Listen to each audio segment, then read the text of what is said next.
আসসালামু আলাইকুম। আপনারা সবাই কেমন আছেন? আশা করি ভালো আছেন। আমি আলহামদুলিল্লাহ ভালো আছি। আজকে কালারিং চিরুনি পিঠা বানিয়ে দেখাবো আপনাদের। কথা না বাড়িয়ে চলুন শুরু করা যাক। প্রথমে চুলায় একটি কড়াই বসিয়ে দিয়েছি। কড়াইতে আমি 5 কাপের মতো পানি দিয়ে দিয়েছি।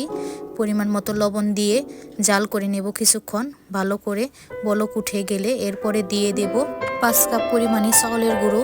চাউলের গুঁড়ো দেওয়া হয়ে গেলে ভালো করে মিশিয়ে সিদ্ধ হয়ে আসলেই নামিয়ে নেব। নামিয়ে আমি কালার দিয়ে আলাদা আলাদাভাবে মেখে নেব।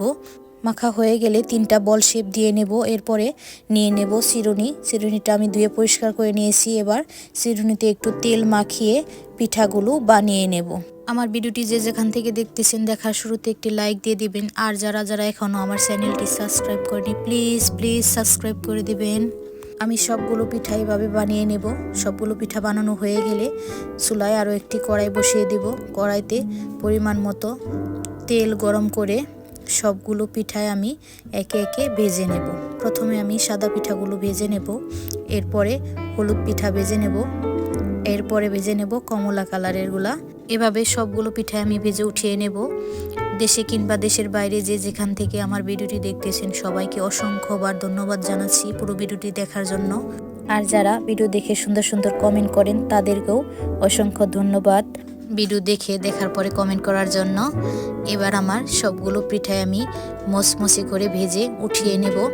এরপরে আরও একটি কড়াই বসিয়ে দেব চুলায়। কড়াই বসিয়ে দিয়ে 1 কাপ পরিমাণে গুড় দিয়ে দেব।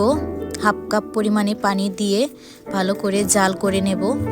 জাল করে গুড়টা যখন একেবারে আঠালো হয়ে আসবে আর কি, হাত দিলে তার ভাব হয়ে আসবে, তখন আমি পিঠাগুলো দিয়ে পাক দিয়ে নেব।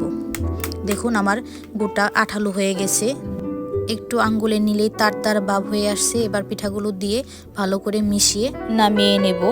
আমার মতো এরকম বাসায় একবার হলেও ট্রাই করে দেখবেন। পিঠাগুলো খেতে অনেক সুস্বাদু। সবাইকে পুরো ভিডিওতে দেখার জন্য অনেক ধন্যবাদ। ভালো থাকবেন। আল্লাহ হাফেজ।